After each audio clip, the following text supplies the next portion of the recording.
Day 69 of our daily Bible reading, Numbers 35-36. And today we finish the book of Numbers. In Numbers 35, God assigns Levitical cities and establishes the cities of refuge, places where someone who caused a death without intent could flee for protection until the case was properly judged. The chapter draws a clear line between intentional murder and unintentional killing, emphasizes the need for multiple witnesses, and states a serious principle. No ransom can be taken to buy off justice when someone is guilty of a capital crime. It also teaches that shed blood affects the land, showing that justice is not only social but spiritual and communal. In Numbers 36, the focus shifts to inheritance and tribal boundaries.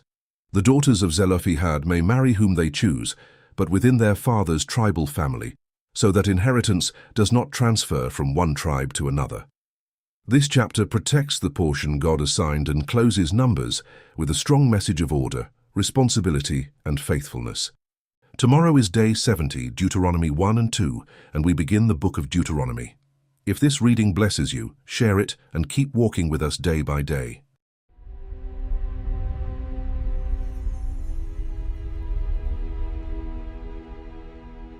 Numbers chapter 35.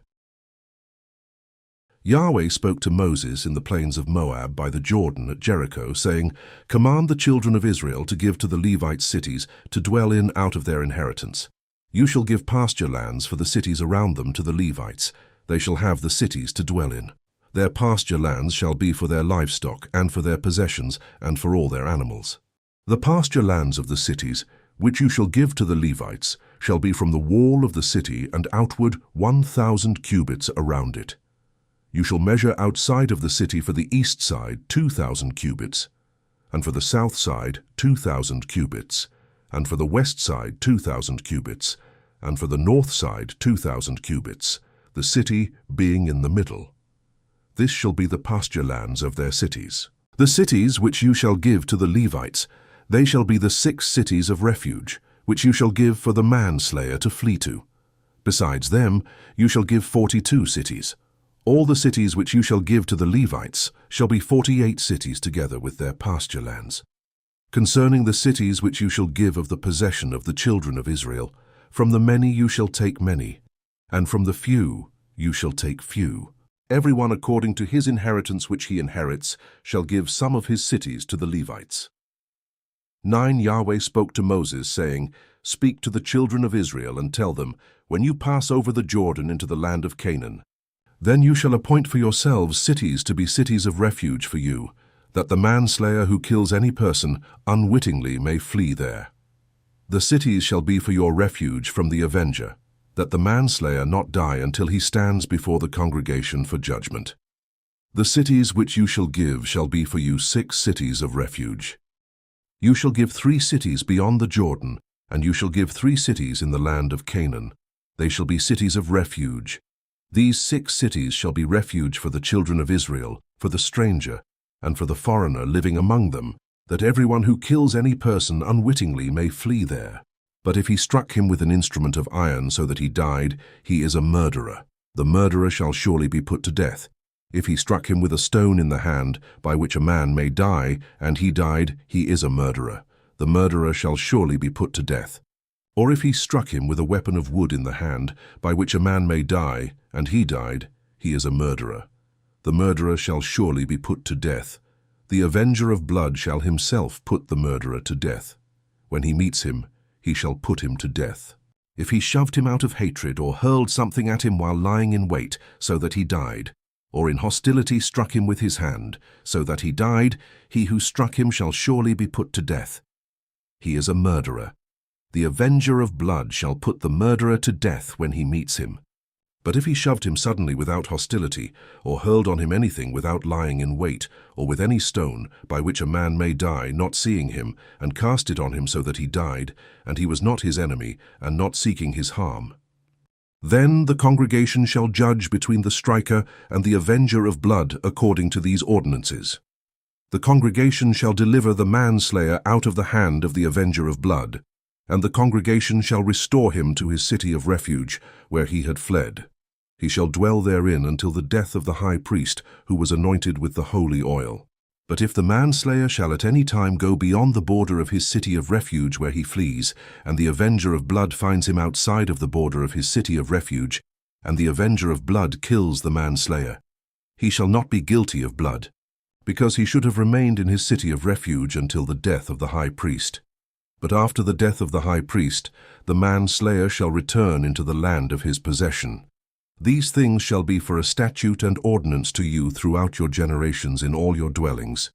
Whoever kills any person, the murderer shall be slain based on the testimony of witnesses, but one witness shall not testify alone against any person, so that he dies. Moreover, you shall take no ransom for the life of a murderer who is guilty of death. He shall surely be put to death. You shall take no ransom for him who has fled to his city of refuge, that he may come again to dwell in the land before the death of the priest. So you shall not pollute the land where you live, for blood pollutes the land. No atonement can be made for the land for the blood that is shed in it, but by the blood of him who shed it. You shall not defile the land which you inhabit, where I dwell, for I, Yahweh, dwell among the children of Israel. Numbers chapter 36. The heads of the fathers' households of the family of the children of Gilead, the son of Machir, the son of Manasseh, of the families of the sons of Joseph, came near and spoke before Moses and before the princes, the heads of the fathers' households of the children of Israel. They said, Yahweh commanded my Lord to give the land for inheritance by lot to the children of Israel. My Lord was commanded by Yahweh to give the inheritance of Zelophehad, our brother, to his daughters. If they are married to any of the sons of the other tribes of the children of Israel, then their inheritance will be taken away from the inheritance of our fathers, and will be added to the inheritance of the tribe to which they shall belong. So it will be taken away from the lot of our inheritance. When the jubilee of the children of Israel comes, then their inheritance will be added to the inheritance of the tribe to which they shall belong. So their inheritance will be taken away from the inheritance of the tribe of our fathers. Moses commanded the children of Israel according to Yahweh's word, saying, The tribe of the sons of Joseph, speak what is right. This is the thing which Yahweh commands concerning the daughters of Zelophehad, saying, Let them be married to whom they think best, only they shall marry into the family of the tribe of their father. So shall no inheritance of the children of Israel move from tribe to tribe, for the children of Israel shall all keep the inheritance of the tribe of his fathers.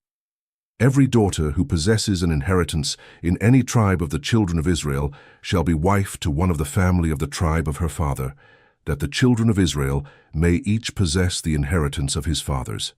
So shall no inheritance move from one tribe to another tribe. For the tribes of the children of Israel shall each keep his own inheritance. The daughters of Zelophehad did as Yahweh commanded Moses. For Mahlah, Tirzah, Hoglah, Milcah, and Noah, the daughters of Zelophehad, were married to their father's brothers' sons. They were married into the families of the sons of Manasseh, the son of Joseph.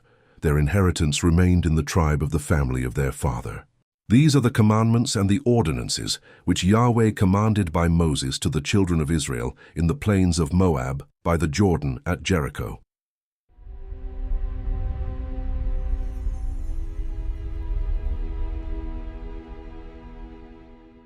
Today, Numbers reminds us that God cares about true justice. Intent matters, judgment matters, and money cannot replace what is right when guilt is real.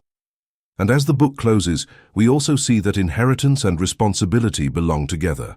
What God assigns has purpose, and it must be guarded faithfully. Tomorrow we begin Deuteronomy. Until then, comment, Day 69 completed.